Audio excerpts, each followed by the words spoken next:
Hello friends, welcome to my YouTube channel Learn with Ragini. I am Ragini Gupta, English spoken trainer.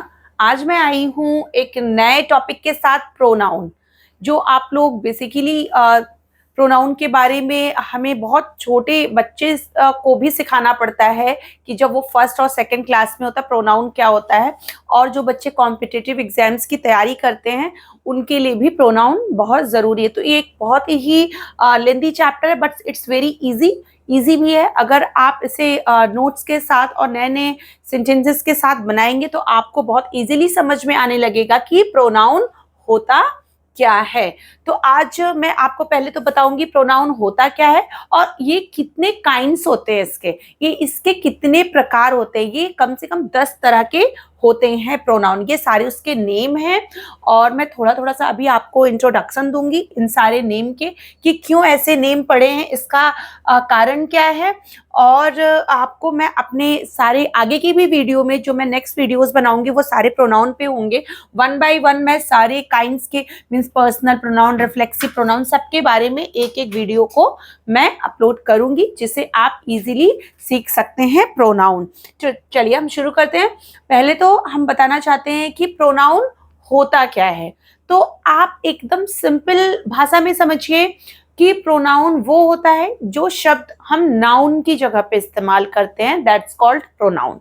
अब आप सोचेंगे noun क्या है, तो नाउन के बारे में भी मैंने वीडियोस बनाए हैं, आप एक बार उसे देखिएगा। किसी भी व्यक्ति, वस्तु या स्थान के नाम को या भाव के नाम को हम हमेशा नाउन कहते हैं, ठीक है। तो एनिमल, प्लेस, थिंग, ये सारे क्या है, सब नाउन होते हैं। कोई भी नेमिंग वर्ड जो होता है वो भी नाउन होता है। तो अगर हम उस नेम को ना लेकर के जिस शब्द का इस्तेमाल करते हैं वो प्रोनाउन होता है। तो चलिए एक सिंपल भाषा में जो शब्द हम संज्ञा या नाउन आप कह सकते हैं, ठीक है, नाउन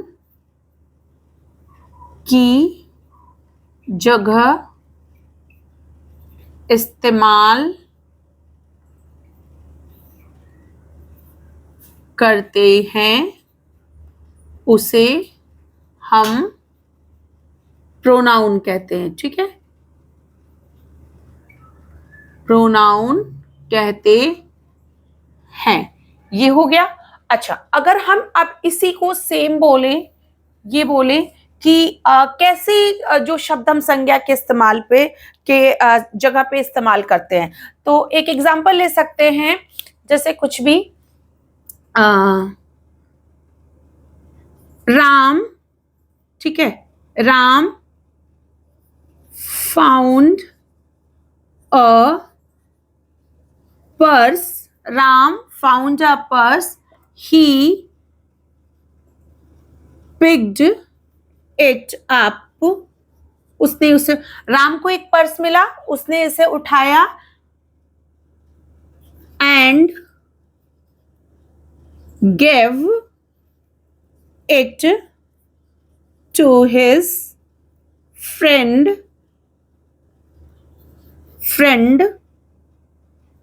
फ्रेंड आप कोई भी नाम है, सरला मान लीजिए, सरला को दे दिया, ठीक है, give it to friend Sarla, she used it, उसने इसे यूज कर लिया।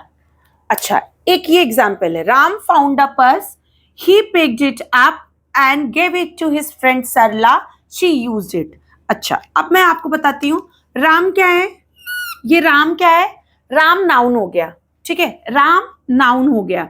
Found a purse, he picked it up, अब यहां पे हमने ही लगाया, तो ये ही किसके लिए आया है, राम के लिए आया है। अगर मैंने यहाँ पे फिर राम लिखती, Ram found a purse, Ram picked it, तो थोड़ा अजीब साउंड करता है ना कि राम को पर्स मिला, राम ने दे दिया, राम ने ले लिया, बार बार हम उस नाउन को रिपीट नहीं कर सकते हैं। तो उसकी जगह पे हमें कोई शब्द डालना है। जैसे हिंदी में भी हम बात करते हैं तो हम बोलते हैं कि अनिल ने मुझे किताबें दी, ठीक है, कुछ 4-5 दिनों के बाद मैंने उसे वापस कर दी। ये नहीं बोलते हैं कि अनिल ने मुझे किताबें दी, 4-5 दिन के बाद मैंने अनिल को वापस कर दी। तो बार-बार वो जो हमारा शब्द है ना, जो हमारा नाउन है, उसे हम बार-बार नहीं लेते हैं, क्योंकि वो साउंड अच्छा नहीं करता, हमारे सेंटेंस के साउंड्स को थोड़ा खराब करता है। तो हम लोग जनरली कहते हैं कि मैंने उसे वापस कर दी। तो ये उसे जो है ना, ही जो है, यही है आपका प्रोनाउन। और ये अब आप पूछेंगे इट क्या है, तो ये जो इट है, ही पिक्ड इट अप, ये इट किसके लिए आया है? पर्स के लिए। ये जो पर्स यहाँ था उसके लिए आया है, ठीक है। तो ये भी प्रोनाउन हो गया। And give it to his friend Sarla, किसके फ्रेंड को? अपने फ्रेंड को। आप कहेंगे राम के फ्रेंड को, तो अजीब लग रहा है, तो ये राम की जगह जो हिज आया है, ये भी क्या है? फ्रेंड, राम के लिए है, अपने फ्रेंड को दिया है। सरला, शी यूज्ड इट। अब ये शी किसके लिए आया है? ये सरला के लिए आ गया। सरला ने यूज कर लिया, she used it, again it purse के लिए। तो ये सारे क्या हो गए आपके? ये प्रोनाउन हो गए। जब हम नाउन के जगह पे जो शब्द इस्तेमाल करते हैं उसे हम प्रोनाउन कहते हैं। अच्छा, अब इसके प्रकार मैं आपको बताती हूं। इसके बहुत सारे काइंड्स होते हैं, जैसे पर्सनल प्रोनाउन। पर्सनल प्रोनाउन जैसे पुरुषवाचक, तो जो भी जैसे जो पर्सनल होते हैं, जैसे ही, शी, इट, इसमें भी सिंगुलर, प्लूरल, ये सारे होते हैं। रिफ्लेक्सिव प्रोनाउन, जिसमें हम अपनी चीजों के लिए, निज, जो हम खुद काम करते हैं, जैसे I make the sentence by myself. I make sentence myself, मैं खुद से सेंटेंस बनाती हूँ। I wash my cloth myself, ठीक है। या I wash the cloth myself, या कुछ भी, she is cooking by herself, ठीक है। तो जो खुद करते हैं, निज करते हैं, उसके लिए, ठीक है, रिफ्लेक्सिव प्रोनाउन। एम्फेटिक प्रोनाउन, दृढ़वाचक, इस काम के जिम्मेदार तुम खुद ही हो, तो तुम खुद ही हो, ठीक है। तो खुद ही, इस पे हमने एम्फेसाइज किया ना, इस शब्द को हमने दृढ़ किया है कि नहीं, ऐसा हुआ है, ये तुम्हारी वजह से हुआ है। तो रिफ्लेक्सिव और एम्फेटिक में बहुत माइनर सा डिफरेंस होता है, जिसे आप एग्जाम्पल के थ्रू ही समझ पाओगे। तो all these work which are done only due to himself, केवल उसकी वजह से। तो ठीक है, ये सारे एम्फेटिक हुए। रेसिप्रोकल प्रोनाउन, परस्परतावाचक। तो जब रेसिप्रोकल क्या होता है? एक we are made for each other, एक दूसरे के लिए, ठीक है। तो ये रेसिप्रोकल है, एक दूसरे के लिए। परस्परतावाचक जब हम कोई शब्द यूज करते हैं किसी प्रोनाउन में, उसे रेसिप्रोकल प्रोनाउन कहते हैं। डिमॉन्स्ट्रेटिव प्रोनाउन, ठीक है, जब संकेतवाचक, जब हम कहीं पे कोई संकेत देना होता है, हमें कुछ आपको इंडिकेट करके बताना होता है कि जैसे कुछ भी, दिस दैट, की ये किताब मेरी है, दिस बुक इज माइन, ठीक है, ये किताब मेरी है। या वो सारे बच्चे पड़ोस के हैं, तो दोज चिल्ड्रन, ठीक है, वो सारे। तो दीज, दोज, दिस, दैट, ये सारे क्या संकेत करने के लिए हैं। तो ये सारे भी प्रोनाउन ही होते हैं। इनडेफिनिट प्रोनाउन, अनिश्चयवाचक, जब हम बहुत ही श्योर नहीं होते हैं किसी चीज के बारे में, ठीक है। तो इनडेफिनिट, अनिश्चयवाचक, जब हम किसी नंबर के लिए निश्चित नहीं होते हैं कि कोई, एनीवन, ठीक है, इस तरह से करते हैं। तो जब हम किसी क्वांटिटी के लिए या नंबर के लिए हम श्योर नहीं होते हैं, तो Anishchay pronoun.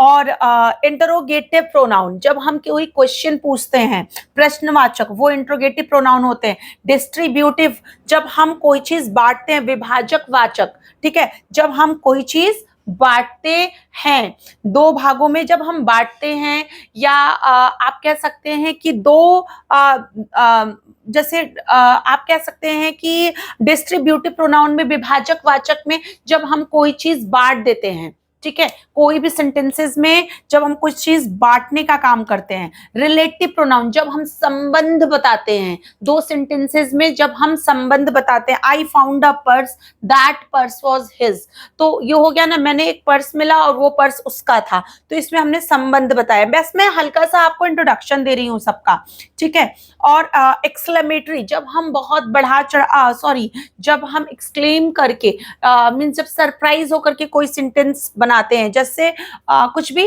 What you don't know Narendra Modi, क्या तुम नरेंद्र, बहुत आश्चर्य से जब हम बोलते हैं, विस्मय बोधक इसको ही बोलते हैं, विस्मय वाचक प्रोनाउन मीन्स एक्सक्लेमेटरी मार्क जब हम लगा करके कोई सेंटेंस बताते हैं तो उसके लिए हम इसको यूज करते हैं। और हमेशा ही जो हमारा डिस्ट्रीब्यूटिव होता है वो किसी एक के लिए ही होता है। जो डिस्ट्रीब्यूटिव प्रोनाउन हम यूज करते हैं ना, विभाजक वाचक, तो किसी एक के लिए, एनी वन, किसी एक पर्सन के लिए जब हम बात करते हैं तो आप कह सकते हैं इस तरह से। तो ये सारे काइंड्स हैं, मैं आपको वन बाय वन इसको डिटेल में सारी अपनी वीडियोस में आपको इसको ग्रेट एग्जांपल्स के साथ समझाऊंगी जो आप इजीली सीख सकते हैं। तो अगर आपको मेरा चैनल अच्छा लगता है, मेरे पढ़ाने का तरीका अच्छा लगता है, तो प्लीज प्लीज प्लीज आप मेरे चैनल को सब्सक्राइब करिए, लाइक करिए, शेयर करिए, कॉमेंट करिए। Thank you.